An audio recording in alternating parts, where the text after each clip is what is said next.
idiot YouTubers who went insane for views. What is it that makes so many big YouTubers and influencers go completely insane? One day they're happily making their reaction videos and selling their crypto scams, then one day it's just like they snap, doxing people, faking their own deaths, or eating themselves into an early grave. Is it all really just for clicks, or is there something about internet fame that leads to madness and tragedy? Or is it something else? Well, in this video we're going to be going over the YouTubers who completely lost their mind as the blinding spotlights of popularity bore down on them, whether characteristics that made them successful. What's that? It can't be just the fame making you go crazy, because there's plenty of examples of famous people who live perfectly normal lives. You know what I mean? Like, they're still regular people. So it can't be that. Or maybe, everybody handles it differently, though. Beginning with the infamous SS Sniper Wolf, who had one of the more controversial breakdowns on this list. If you don't already know, SS Sniper Wolf was one of YouTube's top creators, with over 34 million subscribers. Her career started in 2013 during the Let's Play era of YouTube, where she'd supposedly play games all day even though it was discovered to be her boyfriend playing, and would create an online persona for her. There's so many people that did this shit back in the day, it's not even funny, bro. She was just the biggest one who got caught. There's a lot of examples of people doing the same thing, bro. Because if you looked at the gameplay, it would be a whole nother game, a whole nother name. You would never see the person actually, like, you know what I'm saying? Or it would be a person making a video like, oh, this is the best class setup, but it's not them playing with the class, bro. It's a video of somebody else, bro. Or something like that. Happens all the time, bro. Her viewers to connect with. However, over time, her content has undergone a huge transformation. If you take a look at her channel today, you'll see a significant shift. Gaming has taken a backseat in replacement of Sniper Wolf React videos. Now, YouTube React videos are somewhat controversial. Alright. But they said Hasan steals content too? I only saw the XQC one, but that makes sense too, I guess. I mean, I don't know. Well, everybody does reactions differently, right? There's people like me who pause 35,000 times during a single video. There's people who watch the whole video all the way through and then give their thoughts at the end. There's videos, I've seen reaction videos where they'll watch the whole video all the way through. So their video and the other video will have like very similar times, but they're talking over the video the whole time. Like, they're talking, just giving constant commentary. I do that sometimes, but, like, for the most part, I just like to pause the video just so I can actually, like, have some clearer thoughts about what I'm looking for. Many believe it's stealing other people's content because the YouTuber can't create their own original or creative stuff anymore. And one of the people— Alright, that's not true. It's not true. I'm defending reactors, bro. We're just giving our thoughts. The same thing as somebody posting some shit on Twitter about a YouTube video, or posting a video in the comments. I mean, posting a comment on a video. Same thing.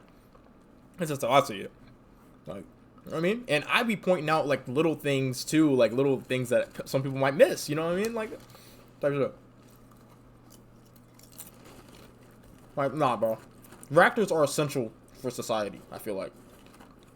Because there's a lot of videos, like YouTube videos, that I feel like are made for reactions. You know what I mean?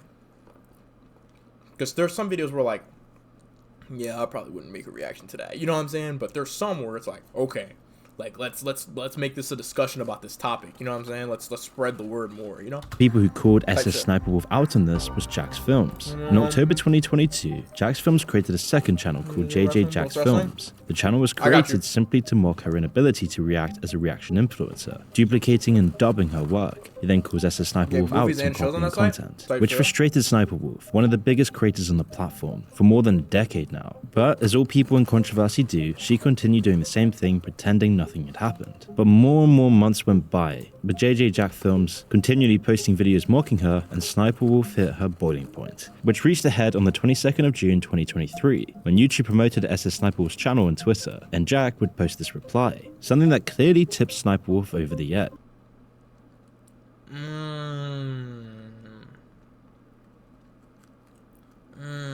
Okay.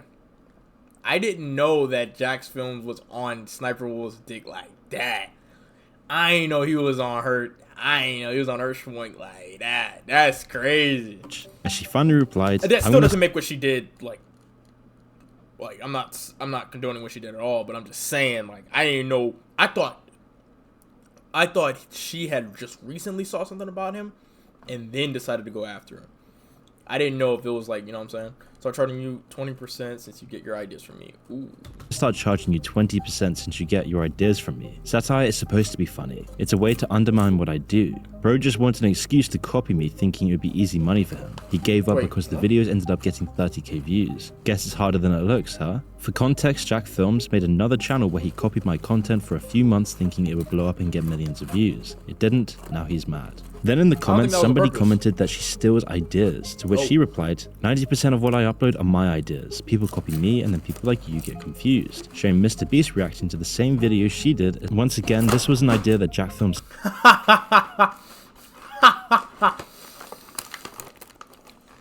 She said, she posted Mr. Beast reacting to the same video she reacted to, so they stole her idea. No, that's fucking insane.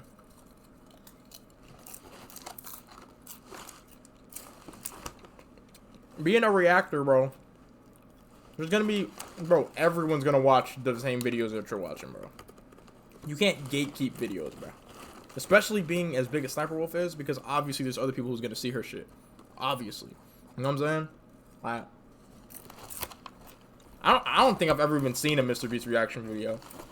I probably need to watch his shit and see how he does it. You know, I could steal some ideas from him. But I think I've seen like a Sniper Wolf like clip or some shit. I haven't honestly seen a Sniper Wolf video either. But I don't know, like I feel like a lot of it is just like you see what someone does, you see like, okay, what they're doing, you know, it looks like it's working. So then you kind of like shift some of your stuff around so that way you can, you know, have so then like you can see what they do, see what works, and have a little blend of what everybody else does, and then like it kind of forms some shit that you do, you know. And now I just like give you a little leg to stand on, and after that you can start doing your own thing, and then like go even further than that, you know, because you just got to get the eyes on you first. So scoffed at, replying there's a difference between, there's also a line between inspiration and just straight up stealing something. You know what I mean? If you're stealing something frame by frame by frame, that's stealing. But if you're inspired by something, same video, maybe even a similar thumbnail, maybe even a similar title, but the actual content of the video is different, then it's like, hey, it is what it is. You know, like in the prank community, right? Whenever, say like Gideon, Deadrian, Kanel, Ash, and Kendrick all do the same video. They all do like a fucking inappropriate toy prank. The person who uploaded it first gets the most credit, right? Kendrick uploaded it first. So now everybody else is stealing his. But everybody's videos are different. They're all different reactions from different people. The toys are saying different things, you know what I mean? Like, you know, so like it's more like an inspiration versus stealing kind of thing, you know? I invented reacting to other people's TikTok. Anyone else is copying me. Incredible mental gymnastics. Oh, hey, at YouTube, at VidCon. Cool. You sure you're okay boosting her? Are you absolutely sure? And then the feud between the two continued. Clearly SS Sniper Wolf was upset about the situation, but Jack Films was not willing to back down. And that's when things took a darker turn. And the cracks in SS Sniper Wolf's personality started to show.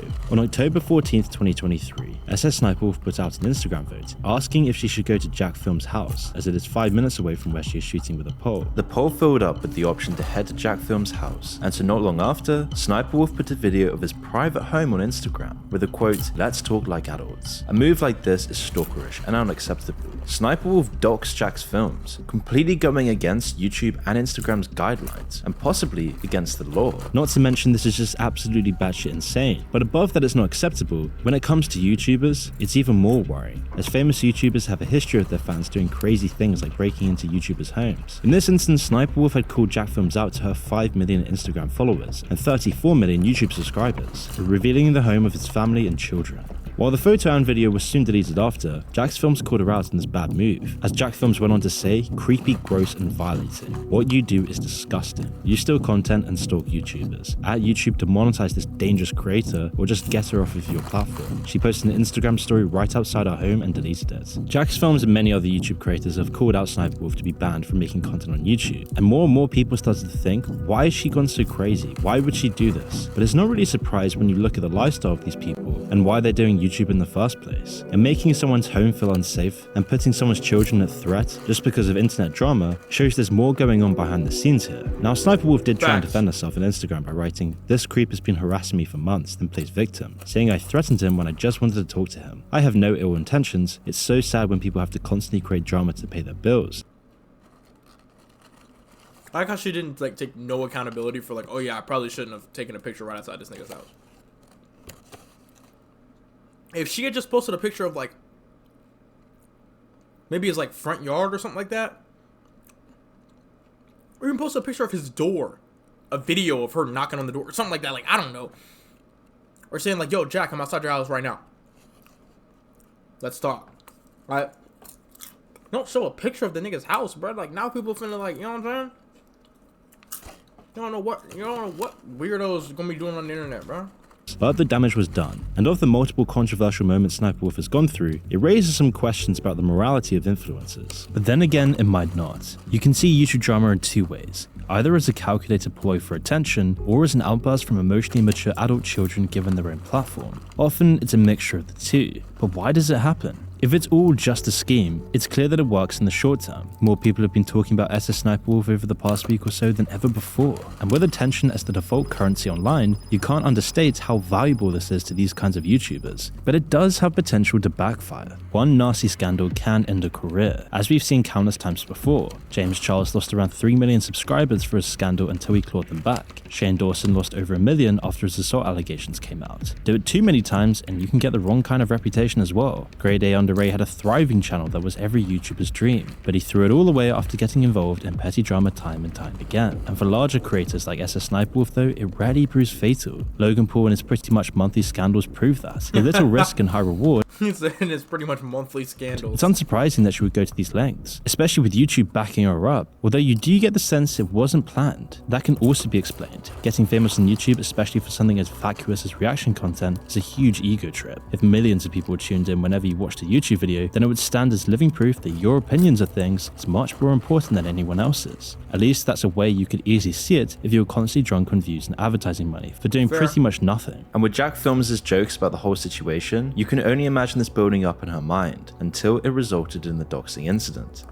None of this matters to YouTube, of course. With their most recent statement, it's clear they don't actually want to intervene or really.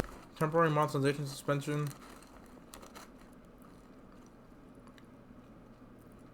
Let's move this convo to a better place. Channel is not demonetized. Only her most recent video is. Yo. Do anything about the situation. Instead, they're just waiting for it to die down. Why? Because SS Sniper Wolf is one of their biggest channels when it comes to making money. The amount of ad revenue they must get of her audience is insane. So why throw that all away? She's great for the kids, great for mind-numbing people, and keeping them on the platform. And once a creator becomes so vanilla, so bland of real personality, becoming just another corporate mouthpiece, YouTube will then do everything they can to prop them up, including turning a blind eye to their crimes. It's just not worth it at all for them to actually punish her. And while Sniper Wolf took things too far, these next YouTubers really pushed the boundaries in the most tragic way imaginable. Today's video is brought to you by Enlisted, a thrilling World War II multiplayer shooter that perfectly blends historical accuracy with dynamic gameplay, featuring new apps, to game scale battle, being for free. You see, this is Mona Lisa Perez and Pedro Ruiz, and they were involved in one of the most jaw-dropping cases that really makes you question the lengths some people are willing to go for clout. You see, the two had a family lifestyle YouTube channel where they'd post prank videos and vlogs, and they had a 3-year-old daughter. Unfortunately, despite making videos regularly for a year, the channel really wasn't gaining that much traction. So Pedro wanted to try something new. After months of convincing his pregnant girlfriend Mona Lisa, on June 27, 2017, Pedro Ruiz was ready to shoot his first YouTube video for a new channel called Damn It Boy. Pedro wanted it all to be extreme videos and wanted to start the channel with a bang. Mona Lisa shared a somewhat concerning tweet that said they were about to shoot the most dangerous video ever, but she wanted to make it clear that it was Pedro's idea, not hers. Little did they know that this statement would turn into a tragic reality. The idea behind the video was that Mona Lisa would shoot a .50 caliber Desert Eagle at Pedro's chest. But don't worry, Pedro felt that if he held up a book in front of him, all would be okay, and the book would stop the bullet. It was an incredibly reckless idea. and the rule of thumb with any weapon is that you don't ever point at it at somebody or even shoot in the direction of that person. But Pedro was confident in the stunt. He would do anything for more views and subscribers. However, at Mona Lisa's request, they did test out how well it would work. In their trial run, they used a thick encyclopedia and set it at a decent distance. In this test, the bullet was actually stopped by the book, which gave Mona Lisa a strong sense of security in the stunt. So Pedro held a hardcover encyclopedia in front of his chest, and they believed that this book would stop the bullet, just like it had in their practice run. And the book was not as thick as their test book, and so as you can probably guess, things didn't go according to plan. The Desert Eagle's pistol bullet didn't stop at the book, and it went right through and struck Pedro in the chest. In a state of panic, Mona Lisa called 911, but it was already too late. Pedro passed away before he could even be airlifted for medical treatment. A tragedy unfolded in front of their 3-year-old daughter, and Mona Lisa was arrested immediately. Following the shocking and tragic incident, Mona Lisa was sentenced to 180 days in jail for manslaughter and banned from ever owning a gun again. She gave birth to a baby prior to her sentencing, but this was a pretty sad situation for a mother to be and a 3-year-old daughter. While it might just seem like this was an extreme case of stupidity to blame, there's something else going on as well. I mean, we've talked before about how social media and being online always rewires your reward mechanisms. Yeah. Likes and shares burrow their way into the human psyche. Just as they're designed to, going to work... That's crazy. I never heard of that story. I never heard of the Pedro one. ...on your brain's innate social programming. And cases like this show how far they can go, how mindless the pursuit becomes. If either Pedro or Mona Lisa had thought for 1 second, they would have realized how careless their plan was. Even holding the book in front of their arm and leg would have been so much less dangerous, but they were... All you had to do was just say, Desert Eagle versus, I don't know, blank, versus Encyclopedia versus, like, I don't know, Desert Eagle shooting test, something like that. And you could have just uploaded the video of you shooting the fucking Desert Eagle and seeing, like, or can a book stop a 50 caliber bullet or something like that. Like, I don't know. I guess YouTube didn't advance back in 2017 whenever they were uploading it, so maybe that wouldn't have even been a good title or anything like that. Completely blinded by the likes and the hits they would get from the video. The potential of internet fame occupied their minds so much that they forgot about everything else. A warning sign to always keep one eye on reality, even if you'd obviously never go as far as Pedro did.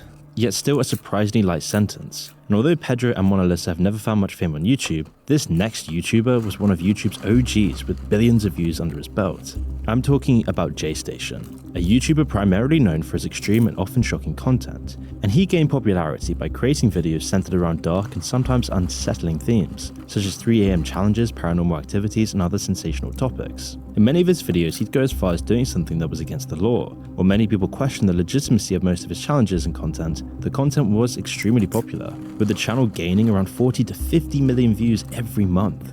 In one video, he was caught hiding in a mall after it had closed while filming a 24 hours in a mall video. For this, he would be arrested and charged. YouTube even stepped in explaining that he had violated their guidelines and demonetized his channel. But Jason simply opened a second channel to get monetized again. But this was just one of the many controversial videos made by I'm JStation. But on January 21st, 2020, Jason experienced one of the worst things a person can go through. In a video titled "Saying Goodbye to My Dead Girlfriend," he explained that his girlfriend Alexia, whom he'd been with for some time now, had passed away tragically in a car crash. In the video, he was crying. Something like this could spiral anybody into a place in depression, enough to do something stupid. But don't tell me she wasn't actually dead, bro. in the video, he spoke about how Alexia's death wish was for the channel to reach 1 million subscribers. What? Her dream was just to get 1 million subscribers, and we were so close to doing that, guys. A rather unusual statement in a video of this type, but soon after the video was uploaded, other YouTubers did their research, and one YouTuber called the local police station where Jason lived and asked about the car accident, to which they were unaware of. No, I don't have anything by that name on the system.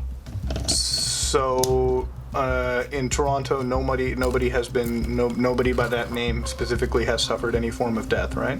No. Others explained that this was tasteless, how his tears were clearly fake, and this was all an elaborate prank just to get more clout. The frustrations towards him grew, but for fans of the channel, this man was grieving for his dead girlfriend. But his next video would be when things took a much darker turn. 5 days later, on January 26th, Jason uploaded another video, "Dead Girlfriend Ouija Board Challenge at 3 AM, Gone Wrong." essentially mocking anyone who had sympathy for him. What's poppin', guys? Back with another 3 a.m. challenge. As you guys know, my girlfriend Alexia just passed away in a trap. Okay, bro. Alright, hold on. You just gotta...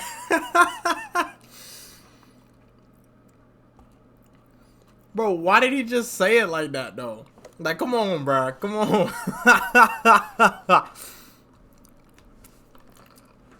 Nigga said, as you guys know, my girlfriend just passed away. Accident, guys. I cannot get over her, guys. I miss her so freaking much. And while this may have been horrible news for his own community, this is how many of Alexia's family and friends found out about her alleged death. And I'mJStation knew there would be backlash, but it was a risk he was willing to take to get those views. All publicity is good publicity, and this was enough to force Alexia into the situation against her own will. And so on January 28, 2020, Alexia posted a video of herself on her own channel titled Alexia is Alive. Here she spoke about her relationship with I'mJStation, where she claimed he was abusive and controlling. She went as far to say that she actually feared him. I only helped him out of fear. And as a result of this, she would play along to keep the peace. She said that Jason would stop her from socializing with friends and family, and when Alexia's friends and family were constantly called and questioned about her death, she asked I'mJStation to remove the video. And he didn't skip a beat, replying, "Tell your dad not to block my money. I don't get a part of his business. He shouldn't get a part of mine. And why don't you get your dad to write me an apology letter? Because he's trying to block my money." Alexia posting this video went against what I'mJStation had in mind for the channel, and he was upset. The two broke up, and Jason posted a new video titled Alexia Marano Exposed, the Bad Side of Her, where he claimed she had been a willing participant in the death post and had benefited from the money that came in from the posts. He had even provided footage of Alexia helping him, and made a side comment that his fans were delusional. I don't really appreciate you talking shit about me to my fans after I try to help you succeed. I have no fans, except young kids who are delusional. At this point, it was just airing each other's dirty laundry, and other parties looked bad. But that doesn't excuse the fact that there were other factors that seemed to corroborate that Jason was indeed an abusive liar. Stories came out from another ex-girlfriend. I made sure to stay up all night because I was paranoid. I wasn't sure what he was going to do. And he was exposed for lying again about his apartment being broke into. People just ran in my house and messed me up, like super bad, yo. No lie, guys. The next Yo, they came in my apartment, they messed me up real bad, yo. Like, bro, what the fuck?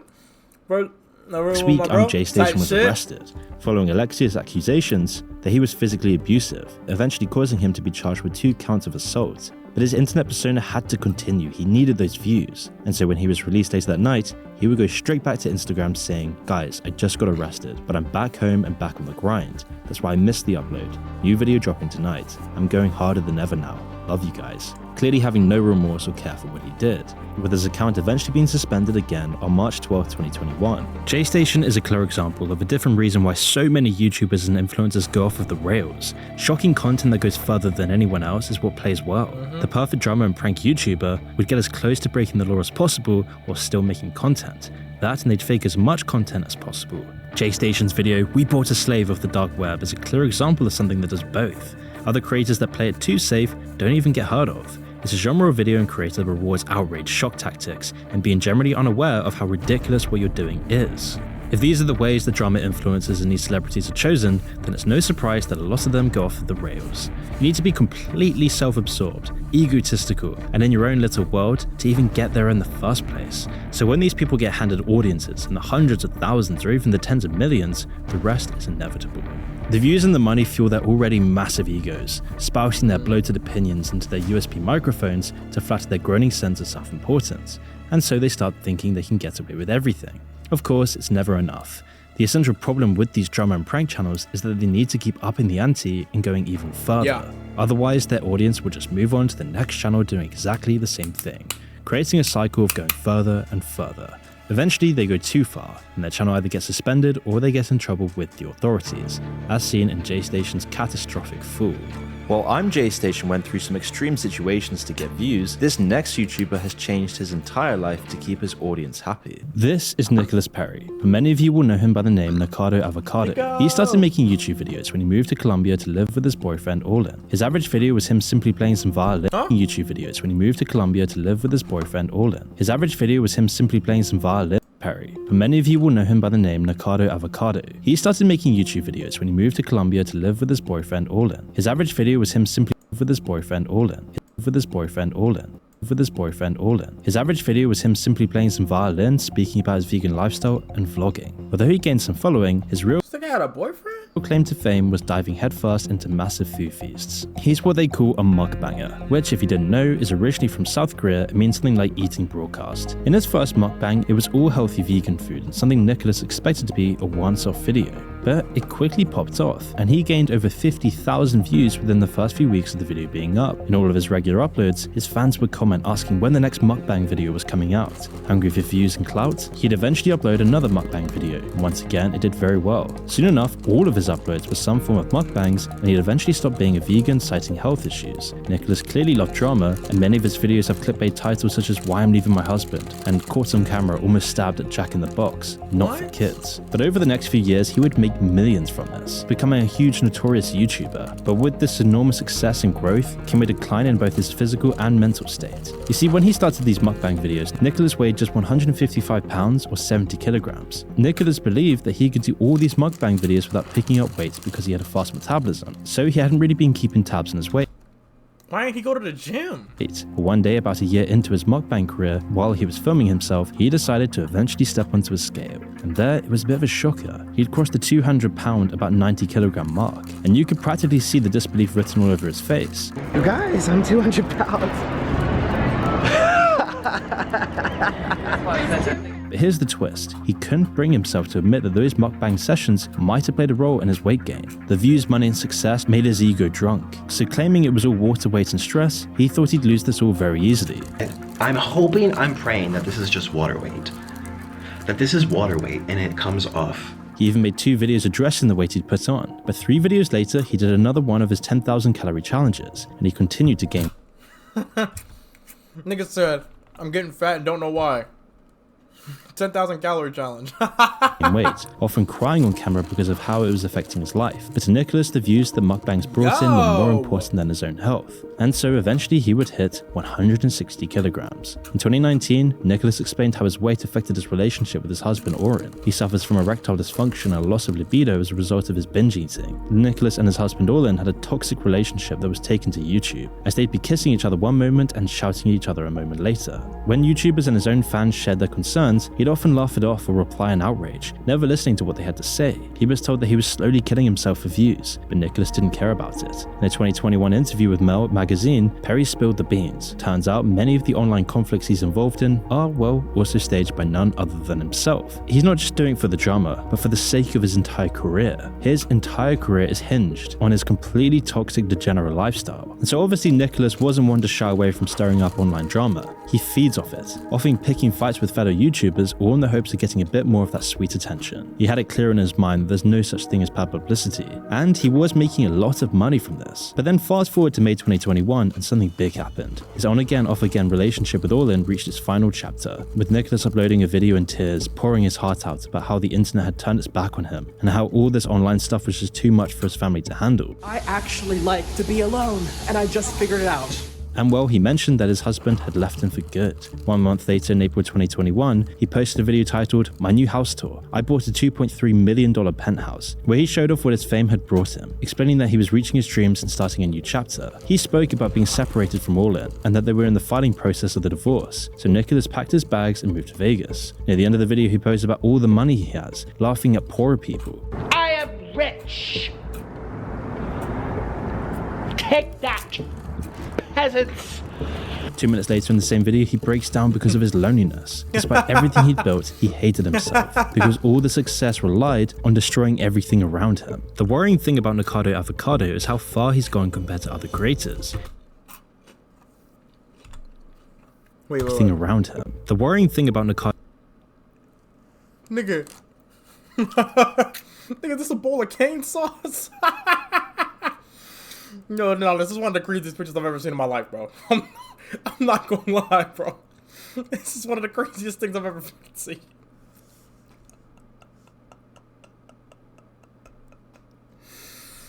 Yo. Avocado is how far he's gone compared to other creators. Each video is like one frame of a time lapse documenting what internet fame and gluttony can do to someone.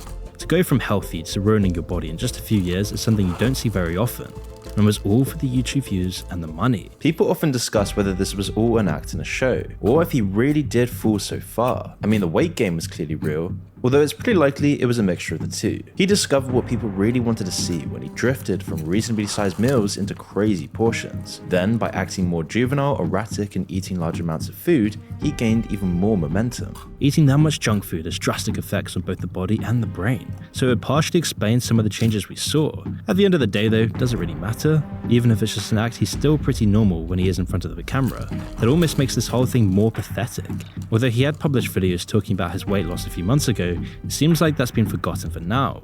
In a video uploaded in October 2023, he was still seemingly the same size and doing the same mukbang videos. And while YouTube watched Behind the Lens, the slow decline of Nikocado Avocado isn't as fatal as our next case. Do you remember those crazy YouTube prank videos back in 2014? Well, the top creator of these sorts of videos was FouseyTube, otherwise known as Youssef. Now, FouseyTube opened his channel back in March 2011, creating his channel with the goal of changing the world one smile at a time. His early content was characterized by his energetic and humorous personality, but like many YouTubers, a single video stood above all the others. FouseyTube's first major boost in popularity came just days after starting his new channel, when he uploaded a video of himself dancing to Rebecca Black's Friday in an Apple store. The video quickly gained traction and led to his first substantial growth in subscribers. After that, he would start a series called Middle Eastern Parents, joking around with the typical stereotypes. Once again, the YouTube algorithm picked this up and boosted his channel drastically, and as those views began to decline, he transitioned into prank videos. But he wasn't copying any other YouTubers out there. It was original content and it did very well. He was confident and willing to go the extra mile to make the video go viral. His most popular video, Spider-Man in Real Life Prank, garnered over 173 million views. And while some YouTubers would call him out for being misogynistic and crossing lines in his videos, FouseyTube didn't care. He was on top of the world. His ego was flying high. And yet by 2015, the fun was starting to die as the prank video era of YouTube was losing traction, and FouseyTube would struggle to adapt to these changes, taking a huge hit to his ego. His videos weren't getting many views anymore, and although he tried to shift from pranks to vlogs, his whole channel was just decreasing in views and engagement, eventually causing FouseyTube to speak about his mental health issues as he shared his struggles with his audience, including moments of depression and manic episodes. Everything begins within.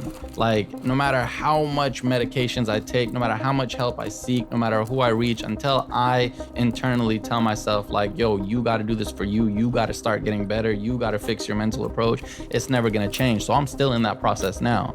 Like, me coming here is such, like, if you want to look at wins, I've had to look at my small wins. Me going to the gym was like a victory in my life because of how much I wasn't doing and how much I was struggling. But not only was his reputation declining rapidly, but FouseyTube also came forward explaining how his revenue dropped by nearly 95% of what he would usually make from YouTube ads. I lost well over $1 million. Wow. Yeah. So that's how you kind of burned your savings. That was the first big hit, yeah. All of these things were compounding with an already mentally unwell man, and he would hit one of his many rock bottoms. But in July 2018, FouseyTube would organize what he claimed to be the best YouTube event ever. This was his chance to gain relevancy once again, claiming this event would be the next Coachella, Hate Dies, Love Arrives, where he would get fellow influencers to promote the event, including Logan Paul, Roman Atwood, and Keemstar, promising fans big names like Drake and Snoop Dogg, and the event was free. But when everybody arrived, it was nowhere near what they'd promised. As it was about to start, a bomb threat was called in, forcing everybody out of the building and into the car park. So not only did it fail to live up to expectations, but Fousey's erratic behavior during the event was criticized by his community and other YouTubers. And apparently one of the most appalling YouTubers,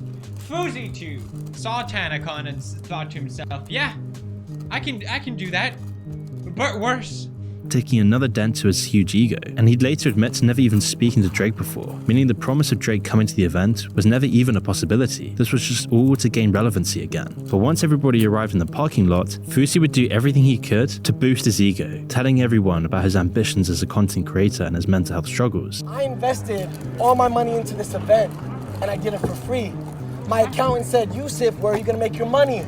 I said, that's not a problem to me. I didn't care. But many of his fans were now expressing concern for his mental well-being, telling FouseyTube to take a break from the public spotlight to prioritize his mental health. But this only made him more angry. So when Keemstar tried to step in and help FouseyTube had a manic episode in front of all of his fans, claiming that Keemstar made him want to commit suicide. I have bipolar and depression.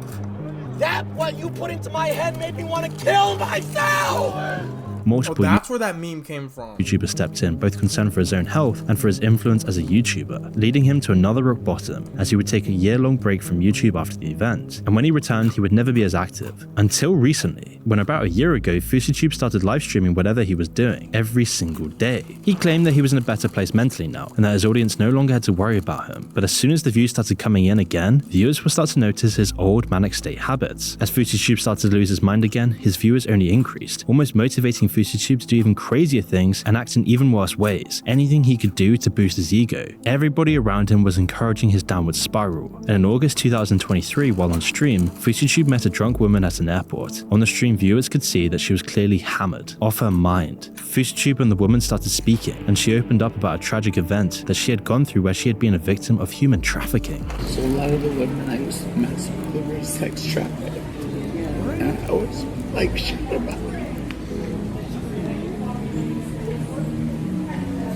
Not too long after the stream ended, but about 10 minutes later, FouseyTube started his livestream again and bragged about how he had just had sex with a drunk girl in the airport bathroom. I just joined the Mile High Club. And I know it doesn't count as the Mile High Club because I was in the airport, but I still joined it. I swear to God, I swear on everything I love. I swear on everything I love. I just joined the Mile High Club in the airport, in the men's bathroom. Anything to boost his own sense of self-worth. Even if it meant exploiting a woman in a bathroom, it was still good for his ego. But his community were disgusted by this, defending the lady that he had taken advantage of. But things took an even greater decline on August 23rd, as he screamed for almost the entire day and assaulted 2 people while on stream, having another manic episode. In the video, FouseyTube checked into a hotel and called the cops while on stream, claiming a troll was near him with a gun to his head, ready to pull the trigger. There's a gun to my head right now. There's a gun to my head. Oh, ma'am, he left. Ma'am, he left. There's a gun to my head. Help, get them. Help, ma'am, Intercontinental, what's my room number? Help, tell me, 2027.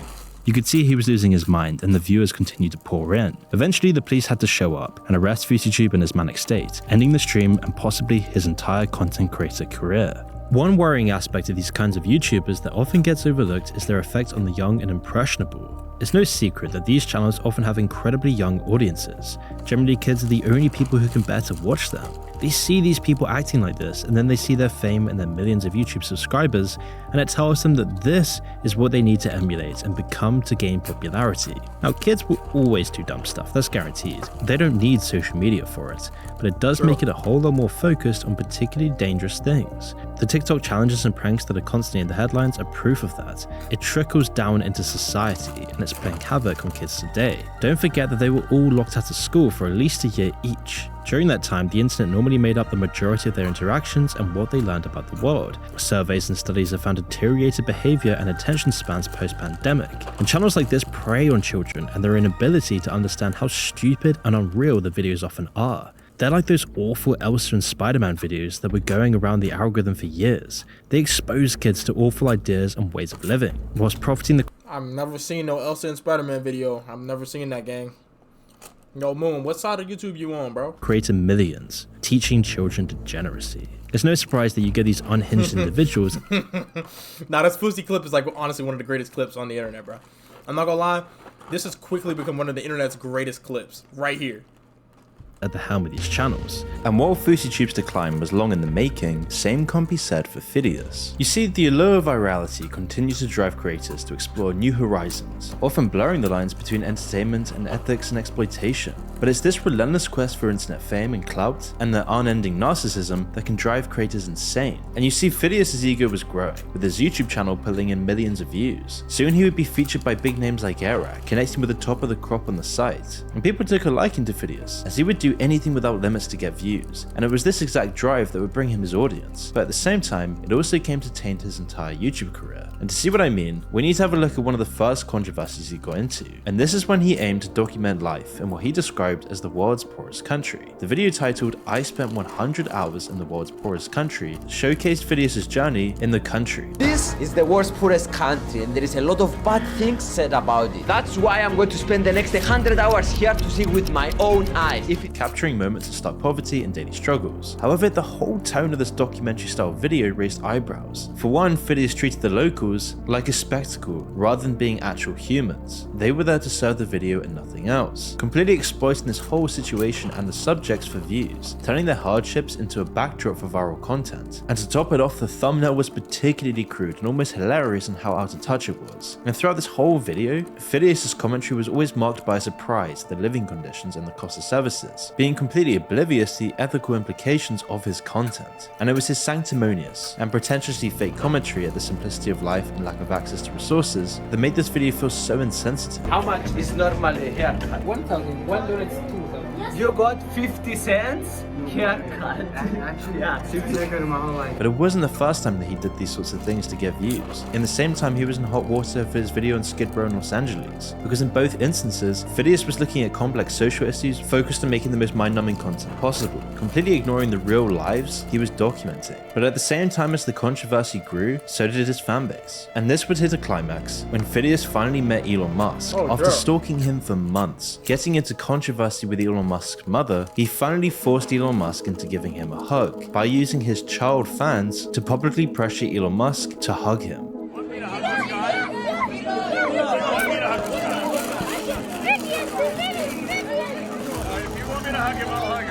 And as he kept getting rewarded for this kind of content, it was no wonder what he would do next. Eventually, as his channel started plateauing, he needed something new, something daring, and this would come with his most recent controversy, when Phidias, already under scrutiny for his pompous, egocentric ventures, decided to embark on a new challenge, traveling across Japan without spending a dime. The video titled Traveling Across Japan for Free showcased Felix and 3 other YouTubers engaging in a series of questionable activities, all in the name of views and clout. The video begins with Phidias asking strangers for money to cover his bus fare, a move that sets the tone for the rest of his journey. And as he goes across Japan, Phidias resorts to hiding in train toilets, evading ticket inspectors, and even running from the authorities when confronted. When I sat down, he released me, and immediately I started running. But he called the police, and they are searching for me now.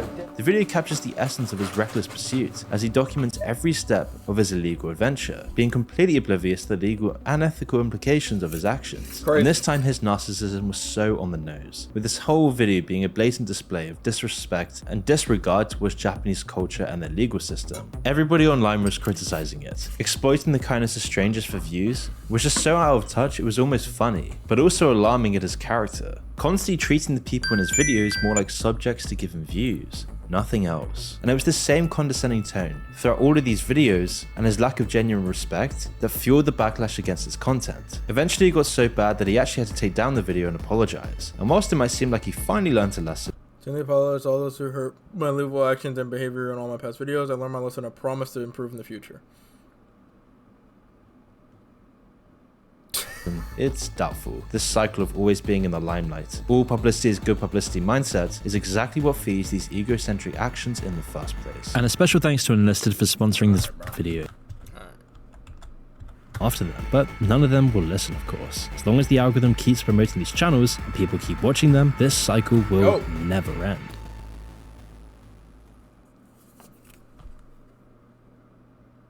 The 7 Deadly Sins as a YouTuber.